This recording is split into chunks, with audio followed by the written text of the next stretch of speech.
Good evening everyone and welcome to Finzone. Currently 5:30 हो रहे हैं और आज मैंने जो ट्रेड लिया है यूएसडी आईएनआर में उसको मैं आपको अच्छे से एक्सप्लेन करूंगा और मैंने वहाँ पे ट्रेड क्यों लिया था और उसकी साइकोलॉजी मैं आपको एक्सप्लेन करने की कोशिश करूंगा ताकि आप अपने ट्रेडिंग स्टाइल में उसको इम्प्लीमेंट करके अपना ट्रेडिंग इंप्रूव कर सकते हो।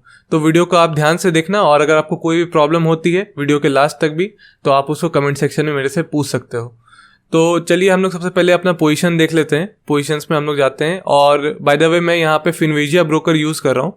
अगर किसी को कन्फ्यूजन है, फिनविजिया एक नो ब्रोकरेज ब्रोकर है, आप भी उसमें अकाउंट खुलवा सकते हो और ये सेम ब्रोकर है, मतलब मान सकते हो कि सेम हर चीज़ सेम है ज़ेरोधा की तरह ही। तो आप इसमें अकाउंट खुलवा सकते हो और अगर एफएनओ ट्रेडिंग कर रहे हो तो इसमें आपको ब्रोकरेज बहुत कम पड़ेगा, 20 रुपये भी नहीं पड़ते हैं, जो कि ज़ेरोधा में 20 रुपये लगता है हर ऑर्डर के लिए। ठीक है, तो हम लोग यहाँ पे चलिए रिफ्रेश कर देते हैं, एक बार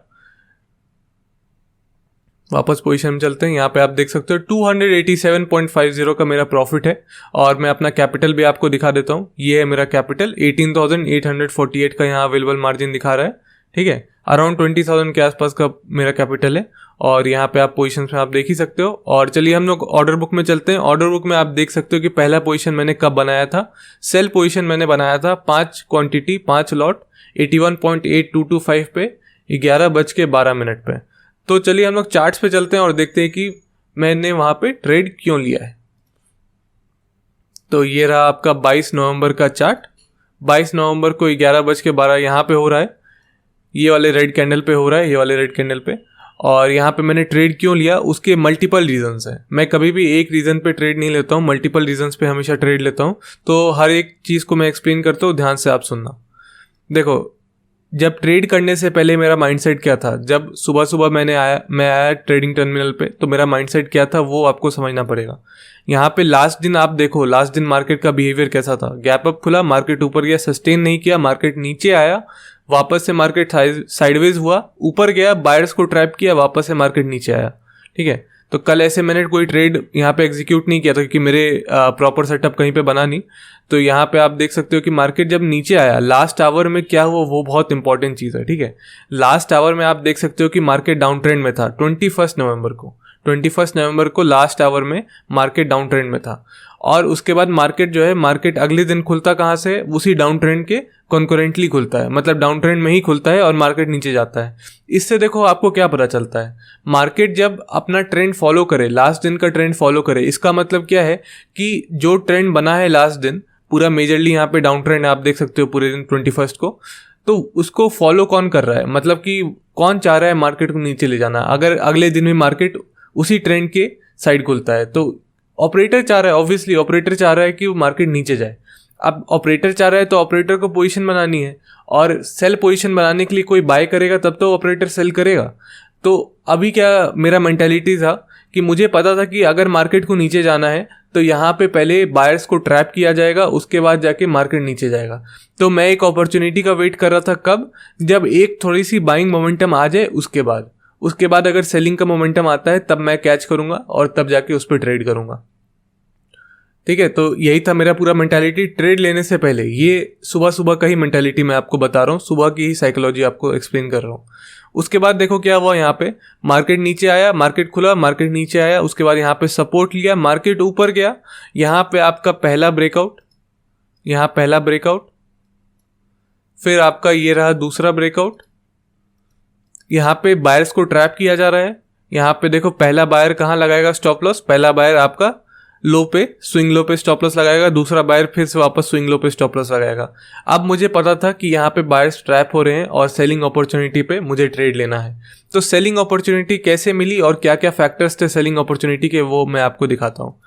यहाँ पे देखो पहला फैक्टर ये भी हो गया कि जब मार्केट ऊपर जा रहा था तो यहाँ पे एक गैप क्रिएट हो गया। आपको ये वाला गैप दिखाई दे रहा होगा, ये वाला गैप आपको अच्छे से दिखाई दे रहा होगा। मैं एक बार इसको रिमूव कर देता हूँ। ये गैप आपको दिखाई दे रहा होगा। जब भी इंट्राडे लेवल पे अगर ऐसा गैप बनता है, मैं ये नहीं बोल रहा हूँ कि जो गैप आपका ऐसा गैप नहीं बोल रहा हूँ, जो ओपनिंग गैप्स नहीं बात कर रहा हूँ, गैप अप गैप डाउन की बात नहीं कर रहा हूँ। अगर आपका इंट्राडे लेवल पे 3 मिनट का कैंडल है, हर एक कैंडल, इस लेवल पे अगर आपका यहाँ पे गैप अप हो रहा है, इसका मतलब ये गैप फिल होना ही होना है, आज ही होगा। 99% चांस है कि आज ही गैप फिल होगा। तो मेरा पहला रीज़न क्या है ट्रेड लेने का? पहला रीज़न है यहाँ पे गैप है, और सिर्फ आप गैप पे कभी ट्रेड मत करना, क्योंकि ये पता नहीं है ना कि मार्केट कितना ऊपर जाएगा और कब रिवर्सल देगा। तो सिर्फ गैप पे ट्रेडिंग कभी नहीं होती है, तो ये याद रखना। पहला रीज़न हो गया गैप था। दूसरा रीज़न मैं आपको बताता हूँ, यहाँ पे आपको एक रेसिस्टेंस जोन दिखाई भी दे रहा होगा, ये रहा आपका एक रेसिस्टेंस जोन। ये रेसिस्टेंस जोन पे मार्केट आया, यहाँ पे रिवर्सल का चांस था। ठीक है, दो रीजंस आपको समझ में आ गया। पहला रीजन था गैप, इंटरडे लेवल पे गैप, जो कि गैप फिल होना 99% श्योर है। ठीक है, दूसरा रीजन हो गया यहाँ पे रेसिस्टेंस। तीसरा रीजन मैं आपको शो करता हूँ, यहाँ पे आप एक ट्रेंड लाइन ड्रॉ करो, यहाँ पे आप एक ट्रेंड लाइन ड्रॉ करो अच्छे से, तो आपको दिखाई दे देगा ये ट्रेंड लाइन से रिजेक्शन है, क्लियरली रिजेक्शन है आपको ट्रेंड लाइन से। तो यहाँ पे 3 रीजंस हो गए, लेकिन सिर्फ 3 ही रीजंस नहीं है मेरे पास एक और रीजन है। चौथा रीजन मैं आपको दिखाता हूँ। चौथा रीजन अगर आप देख सकते हो कि जहाँ से रैली चालू हुई है, जहाँ से डाउन ट्रेंड चालू हुआ है, वहाँ से मैं बॉटम तक लगाऊं, जो बॉटम मतलब उस टाइम मेरे लिए था, वहाँ तक बॉटम तक मैंने लगाया, तो यहाँ पे देखा 618 का रिजेक्शन है। जब भी देखो 618 जो लेवल होता है फिबोनाकी का, उसमें क्या होता है, वो मेक और ब्रेक लेवल होता है। अगर मार्केट उसके ऊपर सस्टेन करने लगता है तो मोस्ट प्रोबेबली मार्केट बुलिश जाएगा, उसके नीचे हल्का सा रिजेक्शन लेने लगता है तो हल्का सा रिट्रेसमेंट देने का चांस बहुत ज़्यादा है। तो यहाँ पे आपको 4 रीजंस मिल गए। ठीक है, पहला रीजन हो गया आपका गैप, दूसरा रीजन हो गया आपका रेजिस्टेंस, तीसरा रीजन हो गया ट्रेंड लाइन, चौथा रीजन हो गया आपका एक फिबोनाकी का रेजिस्टेंस। 4 रीजंस के साथ मैंने यहाँ पे ट्रेड किया है, तब जाके मैंने मार्केट का टॉप कैच किया है और टॉप पे मैंने शॉर्ट किया है। मैंने शॉर्ट आपको यहाँ पे ही कर दिया था, यहाँ पे मैंने शॉर्ट कर दिया, जैसा कि आप ऑर्डर बुक में देख भी सकते हो। 11:12 पे मैंने शॉर्ट कर दिया, और यहाँ पे मेरा स्टॉप लॉस और टारगेट सिंपल ही था, वही था। मेरा स्टॉप लॉस अराउंड इस लेवल के ऊपर था, थोड़ा सा गैप छोड़ के था, स्विंग हाई पे गैप छोड़ के था, और मेरा जो टारगेट था वो अराउंड इस लेवल का था जहाँ पे आपका सपोर्ट था। तो ईजिली मेरा टारगेट अचीव हो गया, वन साइड मोमेंटम था, और नीचे भी टारगेट अचीव हो सकता था, लेकिन मुझे लगा कि 0.618 पे ज़्यादा रिट्रेसमेंट होता नहीं है, इसलिए मैंने ज़्यादा रिस्क नहीं लिया यहाँ पे, और सेफली मैंने एग्जिट मार दी। ठीक है, तो यही चीज़ था। अगर आपको कुछ भी समझ में नहीं आया होगा तो आप कमेंट सेक्शन में मेरे से ज़रूर पूछना, और अगर और भी आपको कोई सजेशन है, किसी चीज़ पे आपको वीडियो चाहिए, तो वो भी आप कमेंट सेक्शन में बता सकते हो। बाकी तो आप अपने ट्रेडिंग स्टाइल में इस चीज़ को इम्प्लीमेंट करो, अपनी साइकोलॉजी स्ट्रॉन्ग करो, और thank you guys for watching this video.